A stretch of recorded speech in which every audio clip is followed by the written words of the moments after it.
Right, you lot, let's talk Villa in the Premier League in one of the biggest games of our season so far. I think I've said it a lot recently about us having big games, but this one might be the creme de la creme.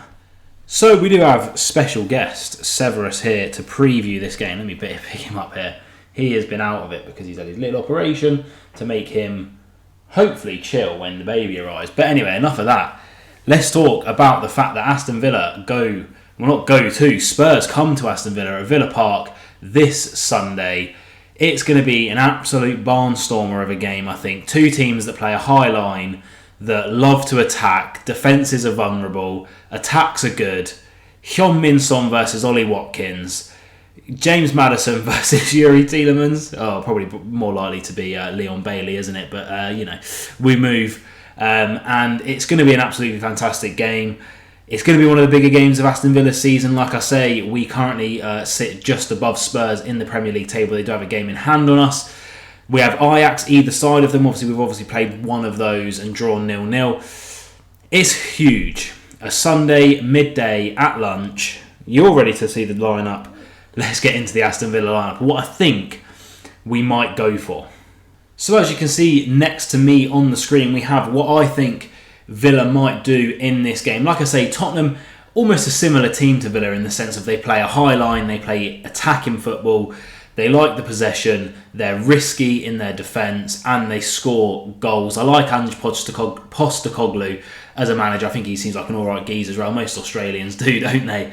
But nonetheless, we need to be strong. I think that there's one position that obviously fills itself that you can see in defence. Let's go through it. Emi Martinez in goal. Obviously, there's going to be no one else apart from Martinez in goal for Villa, let's be fair. I'd rotate Luca Digne back out with Alex Moreno.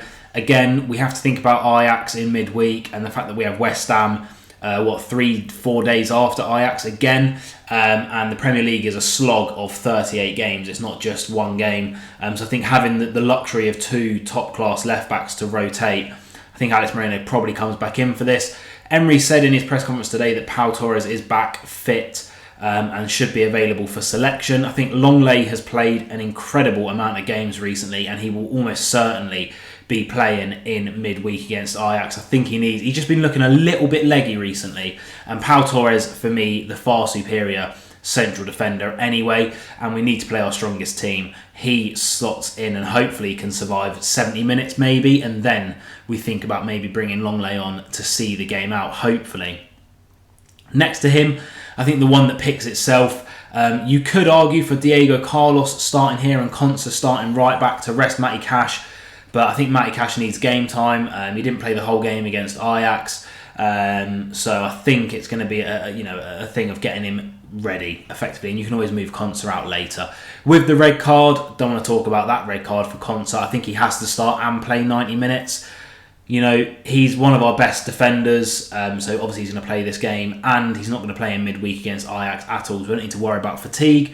He goes straight in, and then Matty Cash, obviously our natural option at right back. Moving up to left mid, I think it's Morgan Rogers. I think JJ is going to be assessed tomorrow as I film this video, so I don't think he's going to be ready. I don't think, why risk him. Morgan Rogers has been doing fine. I think he's building his confidence up, and I think he could do a job against this Tottenham defence as well with his physicality and his pace. So he stays in at left mid for me, and my thought process is that JJ will be back for the Ajax game in midweek, and he's the natural selection for that.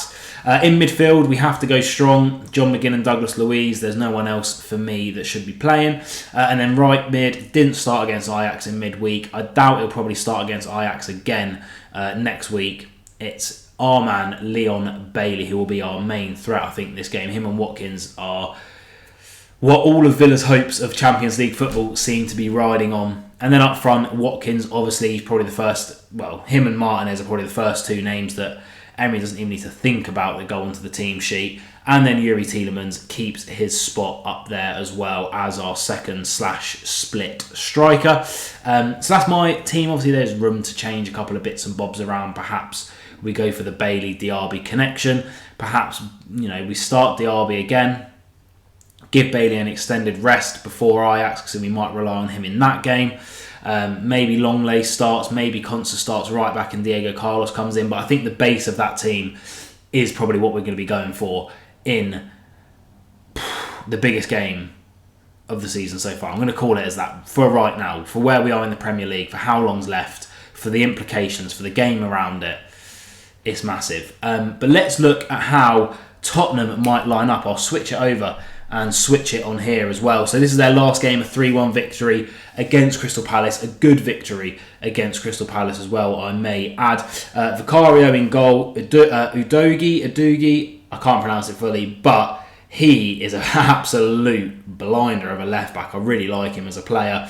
Van de Ven and Romero in the middle, and then Emerson Royal, who I think is the weak link of that back four, started right back. I think Pedro Porro is back in training, but I'm not sure if he's ready to be selected just yet. So hopefully Emerson Royal will be in there, because I'd love to see the likes of Morgan Rogers or Leon Bailey get at him. I think they could have him looking like Bambi on ice. Moving into their midfield, Basuma and Bentancur, both brilliant players, nothing bad to say about them.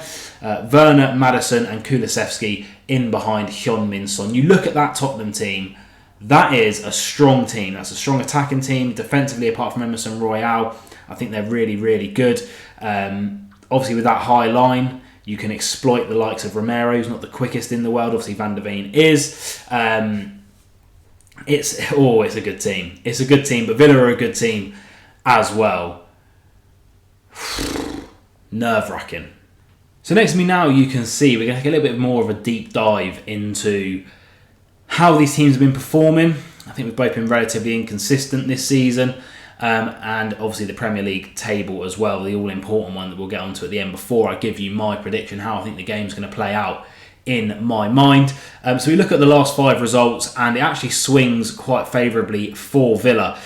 Tottenham beat us 2 times in a row, and then we've come back and actually beaten Tottenham 3 times in a row, 2-0 and then 2 2-1s. We do have success against this Tottenham team, and history books are on our side in terms of the immediate history for right now. We go across to our recent run of results, and we have picked up our form after a slight dip around the festive and January period, starting off with a 5-0 victory over Sheffield United, that disappointing 2-1 loss to Manchester United, but then we have bounced back with 3 wins on the trot against Fulham, Nottingham Forest and Luton. It is good. It's looking good for us. We also drew to Ajax in midweek, and there are signs that we're starting to play some of the football that we used to play. Moving over to Tottenham's results here, as you can see, pretty mixed bag, just like Villa, to be fair. They've started it off with a 3-2 win over Brentford, which is always a hard team to play despite where they are in the league. A 2-2 draw to Everton, a good 2-1 victory against Brighton, and then that 2-1 loss to Wolves, which is obviously going to be bitterly disappointing for them, and then coming back with a 3-1 win against Crystal Palace. One thing I would like to point out is their last game was on the 2nd of March. You look at our last game, it will be Ajax. So we've obviously played a little bit more recently than Tottenham. So they do have possibly the fresher of the 2 pairs of legs. They also had an extended break before that. I think we played on the 24th of February and then went into Luton on the 2nd, and then obviously Ajax on, when was it, the 5th, 6th, and now we're playing on the 10th again. Or sorry, it would have been the 7th, wouldn't it? It was yesterday, and then the 10th. So our turnaround's quite big. Tottenham had a big gap. 17th of February they played Wolves. They had pretty much 2-3 weeks off and then played on the 2nd of March against Crystal Palace, and now they've had that time to relax. Now that can go both ways. Sometimes I feel like, when you don't have a game for a long time, then you come back, you can be a bit sloppy and you can sort of be off of it a bit. But then also you counteract it with they're going to be fresher than us. That's just the way it is. And they're such a high pressing, high intensity team. That is a little bit of a worry for me. But let's look at the Premier League table as it stands. We're just going to focus on Villa and Tottenham. Villa, 27 games played, Tottenham 26 games, and we are 5 points above them. So we assume that Tottenham will win their game in hand. I actually have no idea who it's against, but we're going to assume that they'll win that game in hand due to the fact that they are a fantastic team. That puts us 2 points above them. So we really need to win today to create that 5-point gap, that 2-game cushion where we can have a slip up and a blip. I think for any chance of us finishing 4th, we need a result. But what do I think is going to happen? Let me wheel myself over and try not to wake the cat up, who is literally so fast asleep on my lap, it is unreal. What do I think is going to happen? I think we're going to lose. I do. I think we're going to lose. I don't know why I have that sinking feeling. Look, hey, we can beat anyone on our day. I truly believe that. We showed that against Manchester City when we dominated them and beat them 1-0 at Villa Park. It looks like a different Villa team now. We are boosted by the fact that John Duran's back in training, Powell's seemingly back, Carlos is back, Konsa is back. The list goes on in terms of who could be fit. JJ could even be fit enough for the bench. John McGinn had a little niggle. He seems to be back now as well. We're still without Kamara, who I think is an absolutely massive loss to us, but we are starting to get our players back, and we are starting to be back to full strength. And I say full strength, I understand, Mings, Bundia, etc. But they've been out the whole season, so we're back to the full strength that we were when we were on that fantastic run and joint first at Christmas. But Tottenham just seem like a team on the up. I think, you look at that front four.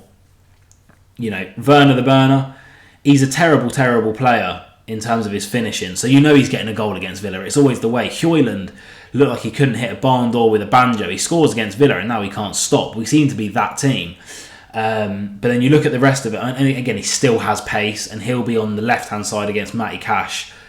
That's enough to make a man quake in his boots. But then you look at Maddison, who I think is having an absolutely fantastic season. I don't know if he's back to being his full self after the injury, but still a brilliant, brilliant player. Kulusevski has honestly been a revelation for Spurs. I think he's probably one of their best players. And then Heung-min Son's one of the best attacking players in the Premier League. I think his goal record and assist record speaks for itself. Player for player, you match them up, they are strong.